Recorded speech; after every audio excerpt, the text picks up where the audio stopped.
All right, here we go. Mark chapter 8 is where we're going to be, and as we are making our way there, today we're going to talk about a subject that I really care about. It's a subject that I think is going to inspire us a little bit, or maybe challenge us a bit. But it's a conversation about influence.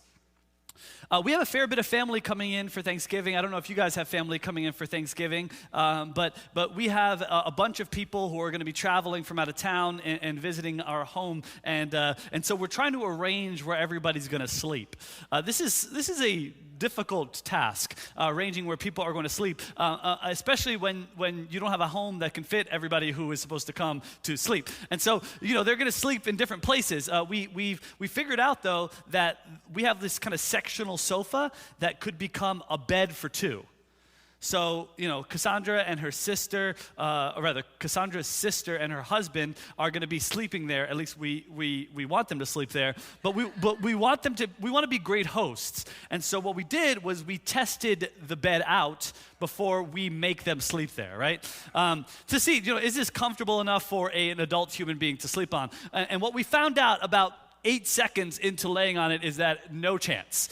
No one would ever want to sleep there. In fact, we didn't decide that. Our backs decided that there was going to be no chance. So what we wanted to do, one thing led to another, and we thought, let's just go buy a mattress topper. You buy a mattress topper, if it's thick enough, 3 or 4 inches, it'll work out. So we did some research, and the great thing about buying things online is that you can do research before you buy things. The worst thing about buying things online is that you have to do research before buying things. Like when you go to Costco, you just trust what Costco puts on the shelf, and you just go, that's good enough for us. We'll just take whatever Costco decides. But when you buy things online, you got to watch videos and read reviews, and so that's what I did. Cassandra's like, let's buy this mattress topper. I said, babe, I'm going to do some research because we want to be good hosts.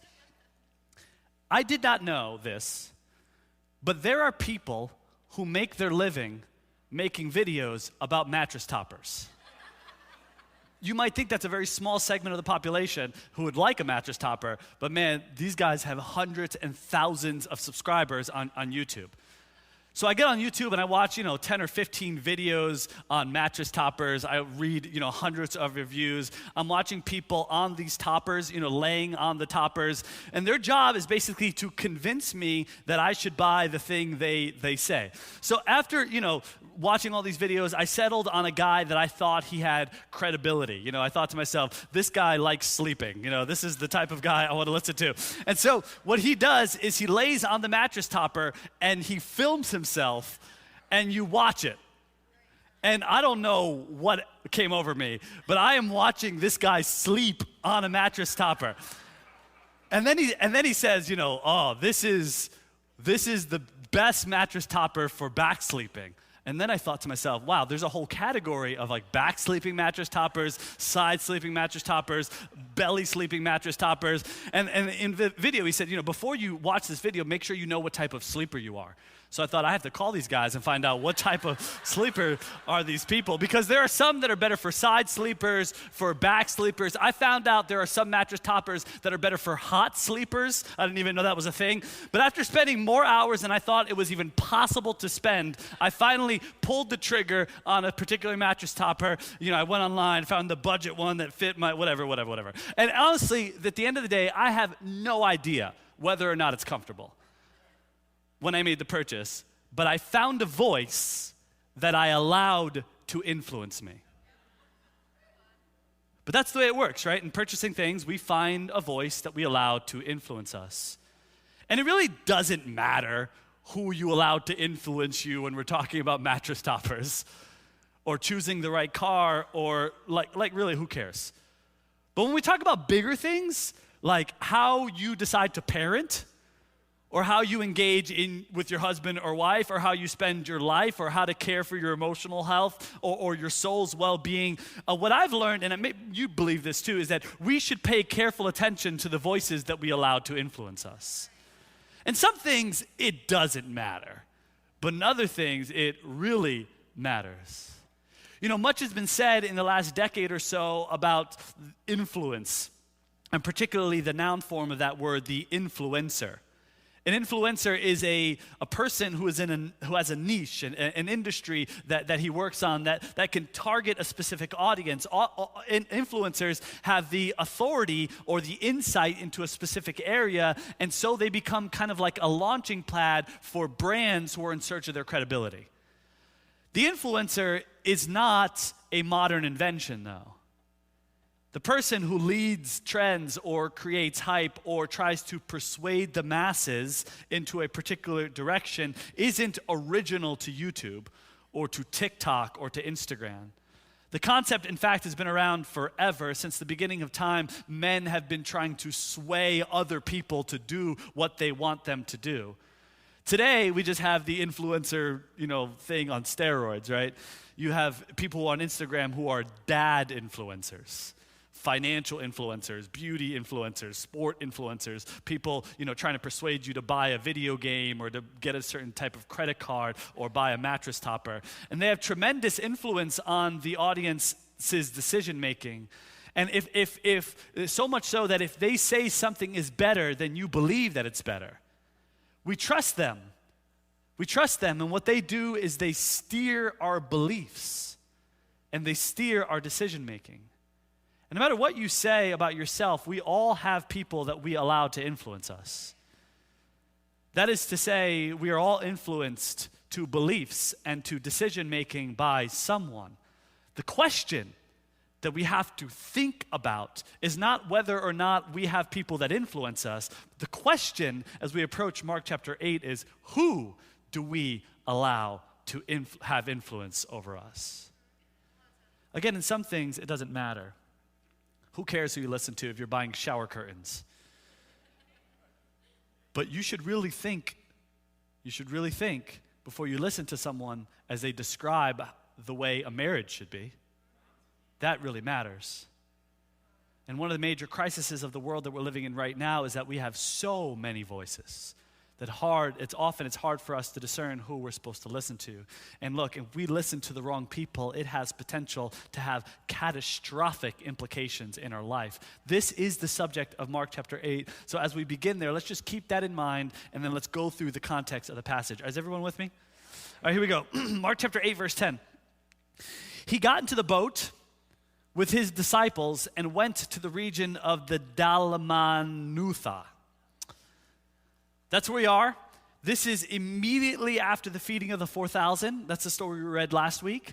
Jesus gets in the boat, and we looked at this map last week, but we'll look at it one more time. Jesus is in this southwestern part that's the wrong dot, but southeastern part of the Sea of Galilee. He's somewhere over here in this place called the Decapolis. It's moving. Go back. There's no way to make it go back, right? Let's try it again. All right, here we go. Fast. He's over here somewhere, and the story goes that he's crossing over here to a place called the Magdala, which is the place called the Damuthela. It's the same exact place, okay? This map doesn't really work for us, but amen. Jesus is in the boat, so he's on the southeast side of the Sea of Galilee. He crosses over to this place, and as Jesus arrives there, the Bible tells us that there are some people waiting for him. Verse 11. The Pharisees came and began to question Jesus, to test him. They asked him for a sign from heaven. He sighed deeply and said, "Why does this generation ask for a sign? Truly, I tell you, no sign will be given to it." The Pharisees are waiting for him. The Pharisees are this Jewish religious group that had this kind of strict adherence to the Torah and also to the tradition of their elders. So we've met them a bunch in this series, but here they get word that Jesus is on his way and that his boat has landed. And when Jesus arrives, they're on the sea, just waiting for him. And they're there to test him, that's what the Bible says. And they're asking him, "What sign will you give us that shows us that you are from God?" Now that's interesting because last I checked, Jesus has done some amazing miracles in this exact area. And the Pharisees on numerous occasions would have acknowledged that he was a miracle worker. So what are they asking for? Well, in light of the qualifying phrase, "to test him," we know that they're looking for something else. In fact, the concept of a sign from heaven in later Jewish literature signifies kind of like a token which would guarantee that the person who's speaking is truthful. So the demand for a sign is not necessarily a request for another miracle. The requirement or the request for a sign is a demand that Jesus would demonstrate that his legitimacy to do all the things that he did. In other words, the Pharisees are saying, what you have done doesn't prove that you are from God. We need you to give us some definitive proof that God has sent you.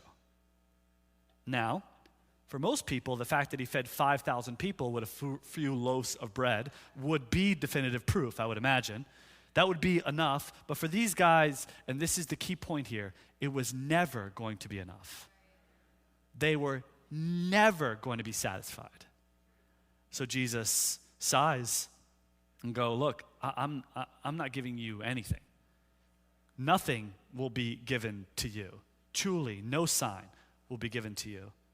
AKA, I'm not giving you anything. He adds in the parallel passage in Matthew chapter 16 that the only sign he's going to give them is the sign of Jonah. Jonah was in a whale for 3 days or in a fish for 3 days, and then he was regurgitated. And Jesus is saying, the sign I'm going to give you is I'm going to be in a tomb for 3 days, and then I'm going to resurrect. That's the only sign I'm giving you. Then we read this. He left them, got back into the boat, and crossed to the other side. Jesus turns on a dime, gets back in the boat, and leaves. And this abrupt departure from the Pharisees is supposed to give us sort of a visible representation of his indignation. He is done with these people. And this is big, right? Because Jesus is making another judgment on these guys, that even if they, because they've refused to see, he's not going to give them even another sliver of evidence. And Jesus is turning his back in this moment on their corruption and the corrupting system that these guys have established. So he gets in the boat, and remember the disciples are with him. He just crossed over. He gets there. They're like, give me a sign. He's like, no. He gets back in the boat, and the 12 guys are with him. And then the Bible adds this quick little detail that we're going to note for later. The disciples had forgotten to bring bread, except one loaf that they had with them in the boat. Let's note that. Then Jesus uses the interaction he just had with the Pharisees to teach them something about discipleship. And here's the lesson. He pulls them close. On the side of the sea, on the seashore, are the Pharisees. I could just picture them still looking at the boat. And Jesus has pulled his disciples in, and this is what he says. Be careful. Jesus warned them. Watch out for the yeast of the Pharisees and that of Herod. In the parallel passage in Matthew, he adds, be on your guard against the yeast of the Pharisees and the Sadducees. Jesus has just rejected the Pharisees, and he uses this metaphor of yeast to describe the impact that they have on people. Now, when we talk about yeast, we're talking about something very specific. We're talking about the ability of a minute amount of something to impregnate itself in that thing and then to corrupt the whole. That's what we're talking about. My wife is an amazing wife. By the way, today is Cassandra's birthday. And on Saturday, we typically have like a Sabbath where we don't do anything. We don't pick up our phones. We don't watch TV. We just kind of, rest and chill out. And typically on Sabbath, my wife will make sourdough bread, this thing right here. Yes, it's amazing. And pretty much all day we'll just eat it. And the kids will say, can I have some bread? And we'll just eat bread all day long. It's amazing. It's like the greatest thing. This is sourdough bread. The way you make sourdough bread is you put 700 grams of flour and water. You mix it together, and then you put 25 grams, so like 4% of the total mixture of yeast or of leaven or of sourdough starter. You take a tablespoon of this, and you put it into the mixture. And what happens is when you put it inside, the yeast feeds on the sugars in the flour. It releases carbon dioxide that makes the bread rise. If you have no yeast, the bread is flat. With yeast, the bread rises. And what actually happens is so interesting, is it changes the chemical composition of the bread. Just this little bit of yeast corrupts the whole batch of dough. That's the metaphor. And this metaphor is popular both in Jewish literature and also Hellenistic literature. It was common in metaphor. In fact, Paul would say it twice. A little bit of yeast works through the whole batch of dough. 1 Corinthians chapter 6 and Galatians chapter 5. And we see that warning. What is the warning then? He's saying, hey, be careful, because if you let their teachings influence you, it will corrupt your faith. This is the point. He's basically saying, hey, beware. They have corrupting power. Not just the Pharisees, though, Herod too, and also the Sadducees. We talked a little bit about the Pharisees. The Pharisees are a picture of like legalism, no grace at all. And you could think about how that might corrupt your faith. But then he mentions the Sadducees and then Herod. The Sadducees were a religious group that recognized the Torah but rejected the resurrection. They also rejected kind of miracles in general. They would be kind of a viewpoint of like a progressive theologian. And then we have Herod Antipas, the son of Herod the Great. And he would have been the secular ruler of Galilee. He's a skeptic. Maybe he's even an atheist. He's certainly, beyond all those things, a rationalist.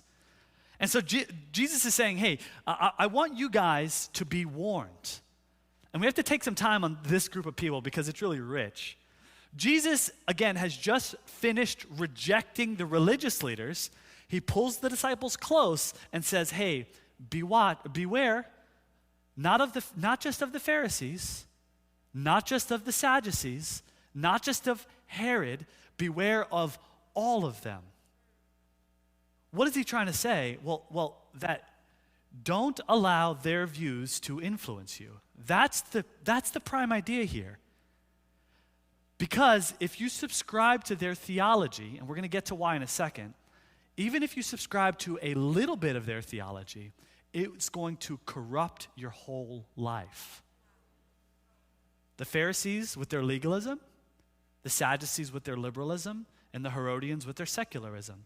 Beware, watch out, I'm warning you. Now, the inclusion of those three groups is important because Jesus isn't just warning us against the secular. He's not just saying, you got to be on your guard against the world. He's not saying that. He isn't just saying, hey, you need to be on your guard against the hypocrisy of the Pharisees or their legalism. But instead, he's warning his disciples of all of the corrupting ideologies of the world. And I mentioned this slide. I put this slide up 3 times in 3 different ways just because I want to hammer it home. He's warning us a small amount of their worldview can be corrupting. When you allow their worldview to take residence in your heart and mind, over time, it will eat away at the sweetness of the gospel in our life and decompose the very essence of our souls. That's the point. They have fine-sounding arguments that can toss you back and forth. And you, if you listen to them, will be carried away by all of their ideas. And Jesus is also telling us, and this is so vital, that you and I are vulnerable to allowing terrible ideas to influence the way we think and behave. Brothers and sisters, I want to lay this out.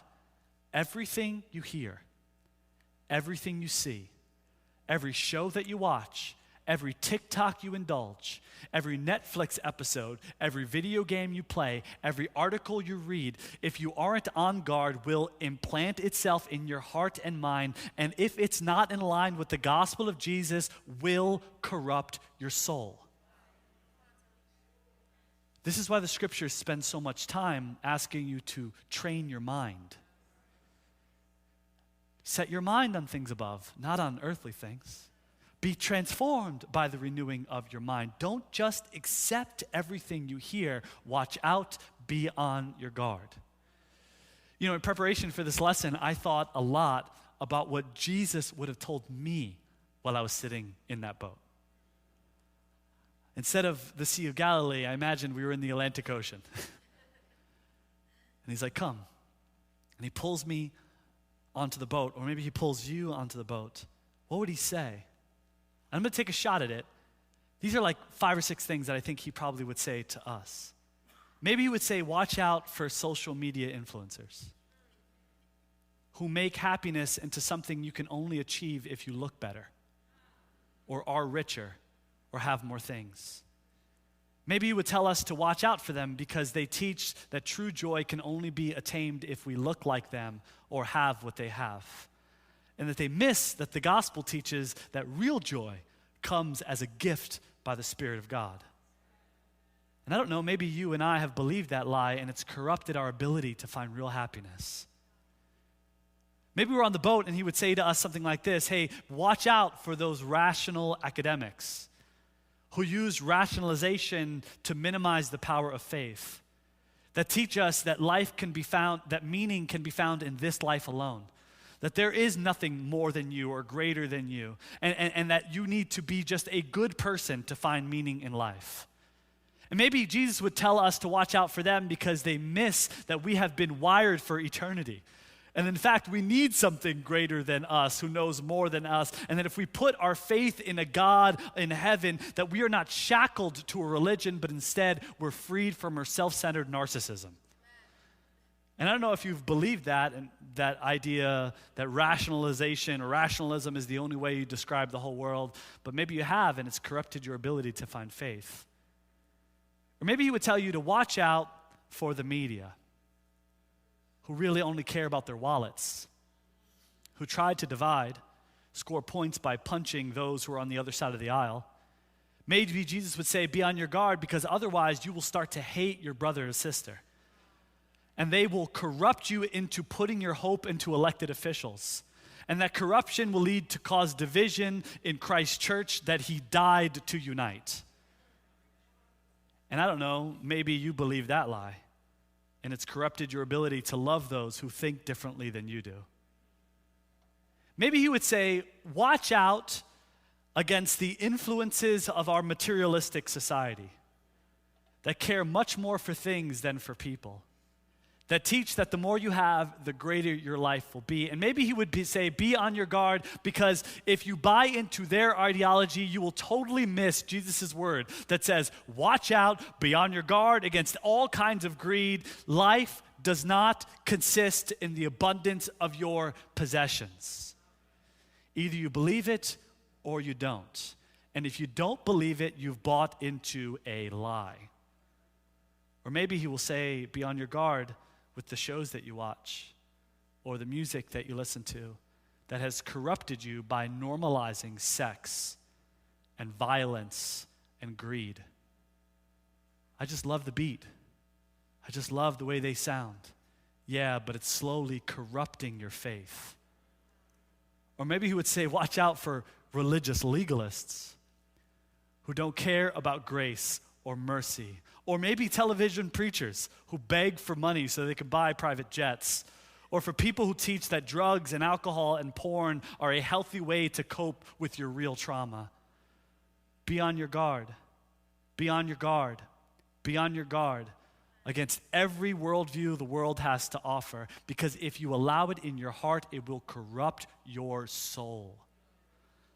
I feel personally passionate about this because I have found myself, I would say over the last couple of years, swayed back and forth by so many people that I've listened to about every sort of subject. And I find that, sometimes I listen to like a podcast of good information.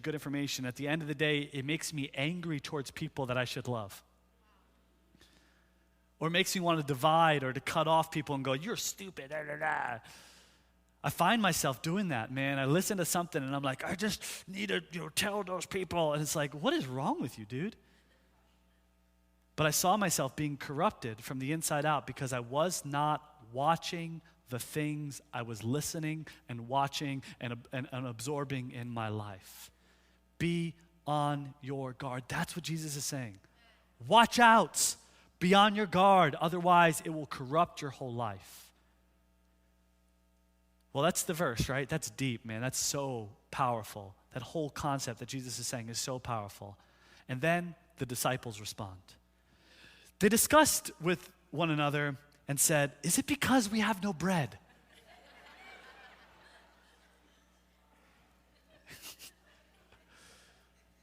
What?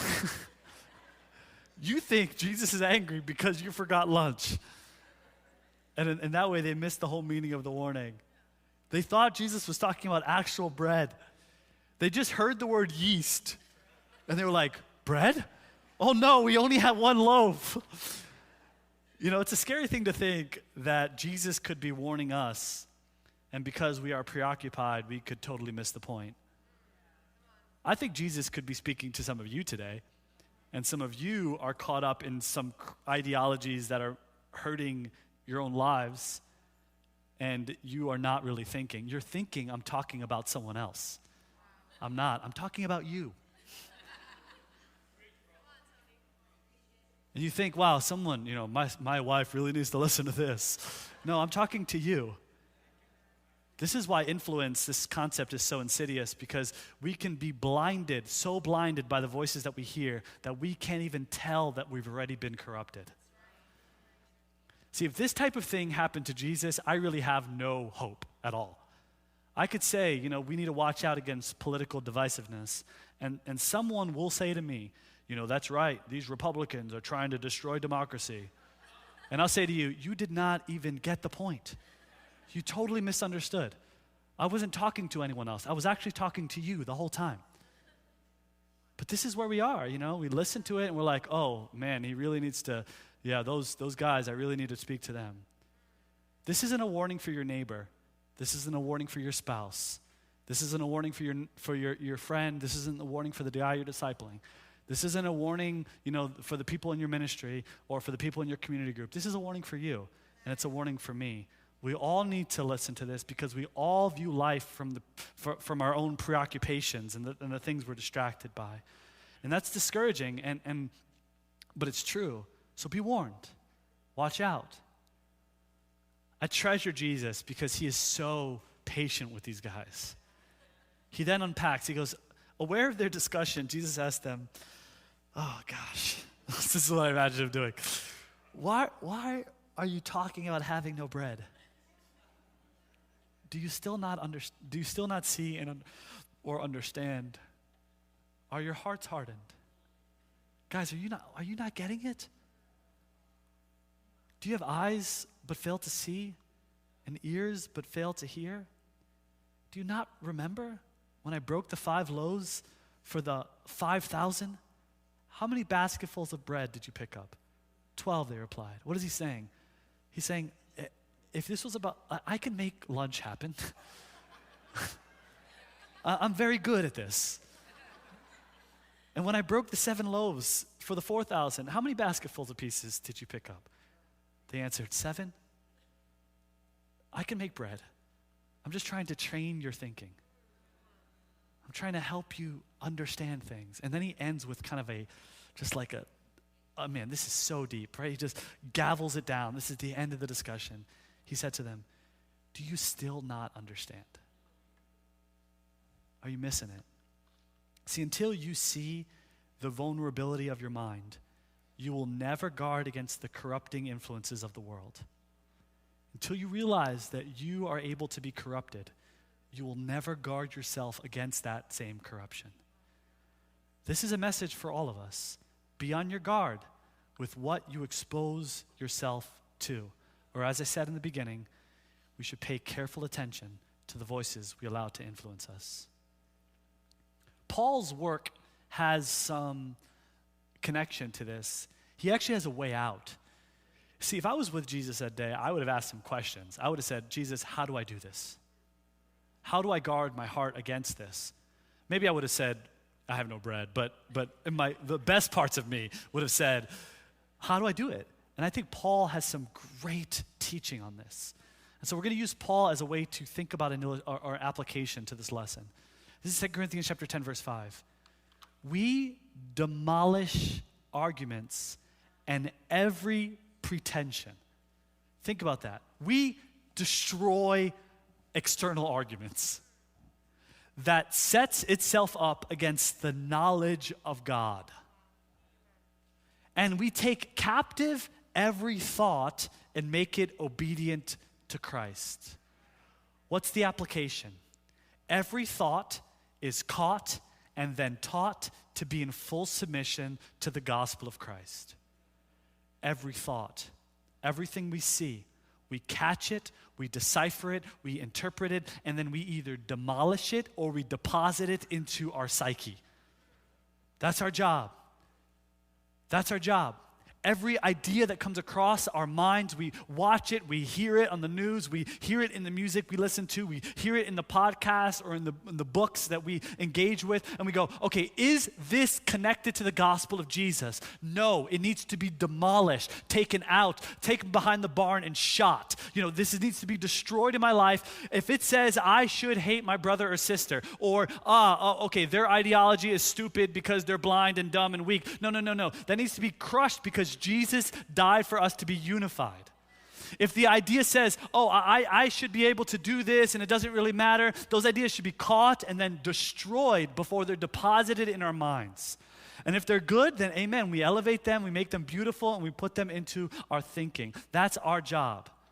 And here's another encouragement based on the passage. You notice how it says we demolish arguments? I think this is because you can't do this alone. Some of us are already so blind to this, so blind to it that we need someone else to look at us and go, hey, dude, you are really struggling.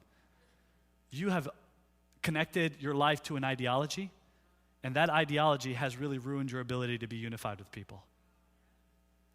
We need someone else to tell us because we've been so blinded by it.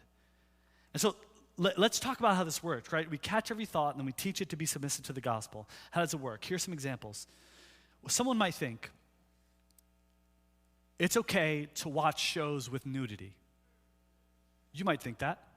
And if you do, I'm talking to you. And your mind should go, no. If I look at a woman lustfully, I've already committed adultery in my heart. I think it's okay to do this. No. It's not okay to do that. Because the scriptures are so clear. I'm not allowed. If I do that, it's going to corrupt my purity. You might think, I'm just an anxious person. Maybe you've said this. I can't overcome, I'm just an anxious person.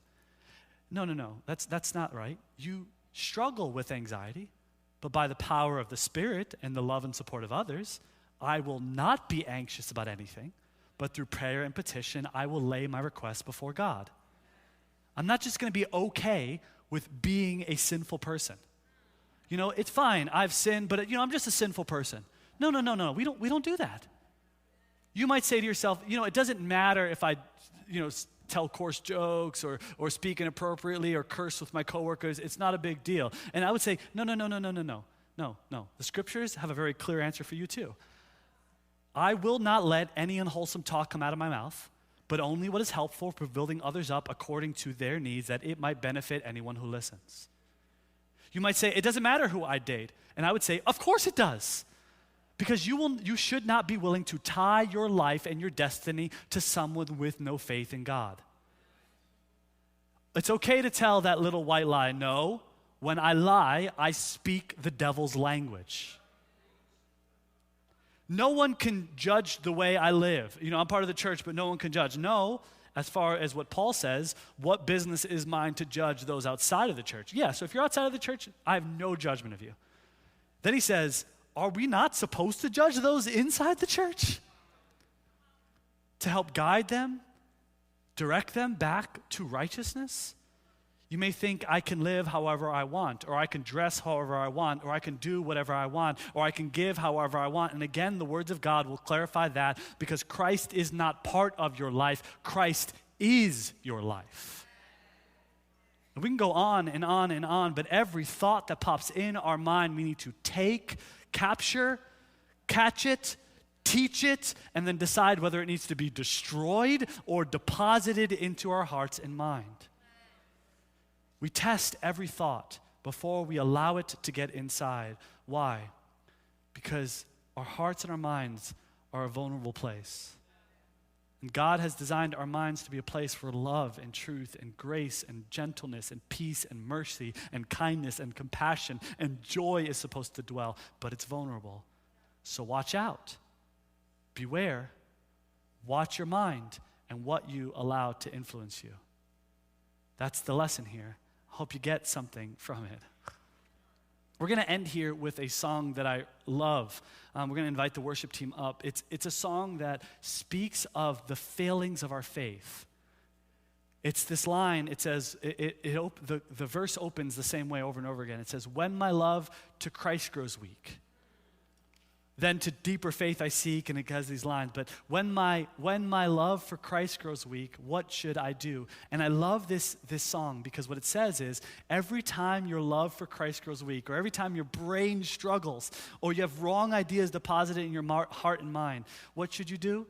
Go to the cross. You go to the gospel. And that's the training here for all of us. When we're really struggling, we go to the gospel for some relief from the struggles we have.